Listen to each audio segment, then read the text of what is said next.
¿Qué tal, queridos amigos? El presidente de la República, tenemos que hablar de él diariamente, como él habla diariamente en sus mañaneras.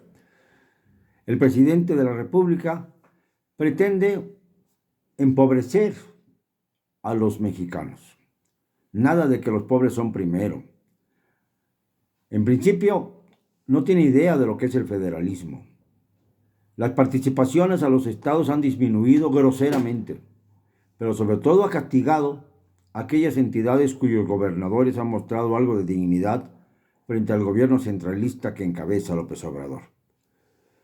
Y sobre todo por el hecho de que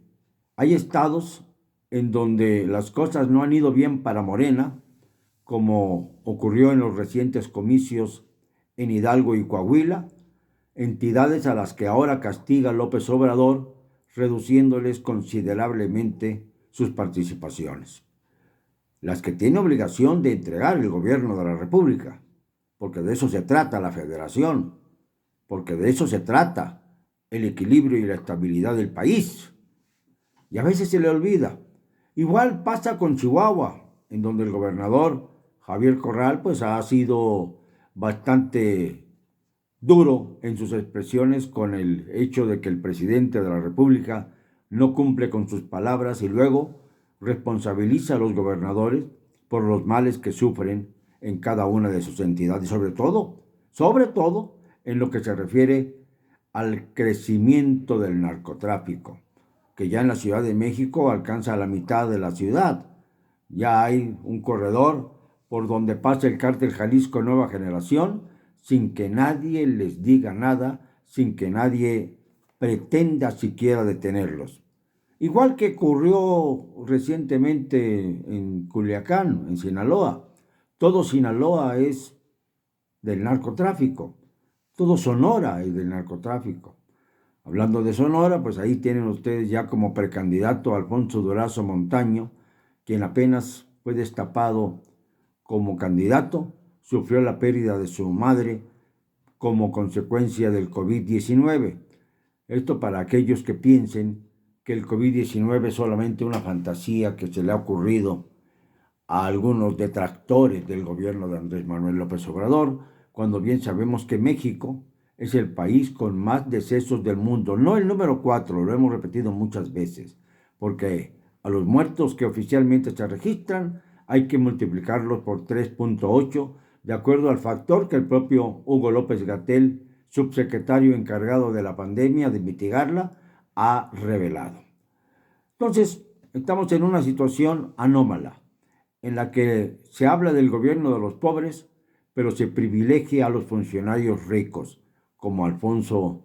Romo, uno de los personajes más siniestros de la administración actual, que fue servidor de Vicente Fox, que fue quien introdujo a Vicente Fox en los terrenos de la política económica, con bastantes malos resultados, y que ahora funge como el gran eje político para acercar a los empresarios ladrones, a los peores, a los que más se han enriquecido, a los que formaban parte de la mafia del poder, al Ejecutivo. López Obrador ha traicionado todos sus principios originales, pero este es el mayor. El hecho de que, por ejemplo, no le toque un pelo a Ricardo Salinas Pliego, el famoso presidente del Consejo de Administración de TV Azteca, quien se ufana primero burlándose de las condiciones que ha impuesto para la pandemia la jefa de gobierno Claudia Sheinbaum de la Ciudad de México, y después extendiendo ese mismo proyecto de no hacer caso de la pandemia a toda la República, con consecuencias ya mortales, porque son varios los que han muerto como consecuencia de esta decisión del señor Ricardo Salinas, quien ahora se ufana y dice que no va a pagar ningún impuesto a la Secretaría de Administración Tributaria, al SAT. Esto por sí solo es demencial, es verdaderamente vergonzoso. Si no se persigue a la corrupción dentro del gabinete del presidente López Obrador, ¿Cómo puede hablar de que va a consignar a sus predecesores cuando ha caído en las mismas conductas proteccionistas, diría yo, de amalgamar a sus colaboradores y a protegerlos? Ya van varios presidentes que toman esta medida, pero hay muchos funcionarios también del gabinete actual que han preferido retirarse o tomar distancia de por medio. Comenzamos, por ejemplo, con Germán Martínez del Seguro Social, que dejó su cargo casi a las pocas semanas de haberlo asumido, o bien el caso más terrible, que fue el de Carlos M. Ursúa, quien es un hombre, un economista distinguido, y que no fue simplemente tomado en cuenta cuando empezaron a darse las decisiones fundamentales en materia económica, en esta crisis económica que apenas empieza a crecer. Ya está madura, pero el año que viene va a ser terrible. Por eso se quiere ir Arturo Herrera, el sucedáneo de don Carlos Ursúa, porque no quiere que a él le estalle la bomba en las manos. Mientras el presidente sigue presumiendo de que hay control de la economía, de que hay control de la pandemia, todo se le ha salido de las manos, absolutamente todo. Y lo peor, ha cancelado la posibilidad de progreso y desarrollo en aquellas entidades en donde sus gobernadores se han puesto dignos, por ejemplo, formando la Alianza Federalista, que es como un llamado de atención, como es tocar a la puerta y decirle: señor presidente, el hecho de que no nos tenga simpatía a los gobernadores no implica que se castigue a los gobernados, a quienes más sufren por esta situación que se está dando en todo el país. Para colmo, la situación diplomática no mejora, y no mejora por la soberbia, únicamente la soberbia de alguien que felicita tempranamente a los presidentes que le son afines cuando estos se quejan de haber sufrido merma en las elecciones, como en el caso de Evo Morales, que subió a un nuevo mandato electoral para ser después decapitado políticamente y ahora regresa triunfador a Bolivia. Yo no sé qué es lo que va a asumir el presidente López Obrador en ese sentido, cuando en la misma línea golpea a Joe Biden con tal de mostrarse un hombre agradecido por el respeto y la generosidad de Donald Trump. El mexicano que no olvida sabe muy bien hasta dónde llegaron las afrentas de este personaje hacia México. Sabe muy bien lo que ordenó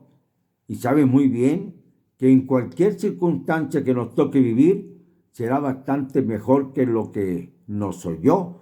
el señor Donald Trump. Que ojalá se quede con la boca cerrada dentro de muy pocos días, cuando ya se resuelva un litigio que no tiene razón de ser, porque fíjense ustedes, ni hay pruebas de que ha habido un fraude en los Estados Unidos, ni ha habido la menor protesta callejera en ninguna ciudad de la Unión Americana para quejarse de un fraude electoral. El único fraude está en la mentalidad del Donald Trump, quien seguramente organizará manifestaciones en torno al patio interior de la Casa Blanca, porque afuera no hay nada, como no hay nada en ninguna parte de los Estados Unidos. Y a esto es lo que apoya el señor López Obrador para ponernos en un brete. Este ha sido un gobierno para ricos, no para pobres. Mezquinamente se le quita el presupuesto, se le holla el presupuesto al cancelarse participaciones a los estados de la República cuyos gobernadores no les son afines. A los arrastrados, a eso sí les va, digamos que regular, pero a los que tienen dignidad los está queriendo ahorcar sin darles un centavo del que tienen derecho a recibir por las participaciones federales. Este es un problema serio, muy grave, porque se está matando la economía de las entidades federales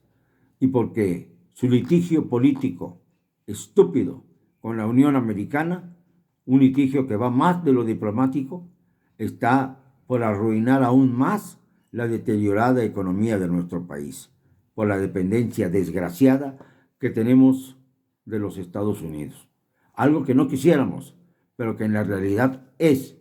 aunque no quiera verlo así, la soberbia de López Obrador, que exalta que somos un país que no necesita de ningún apoyo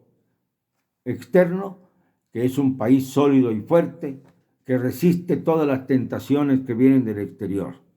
cuando bien sabemos que no es así. Y la prueba mayor es la forma en que fue arrastrándose como una víbora a la Casa Blanca en Washington en junio pasado, en el pleno pico de la pandemia, la única vez que lo hemos visto con cubrebocas al señor López Obrador para rendirle pleitesía al impresentable señor Trump. Cuando todo esto termine, será verdaderamente tarde para la administración de López Obrador. Perdónenme, no me van a callar. Y lo digo hoy y siempre con cero cobardía.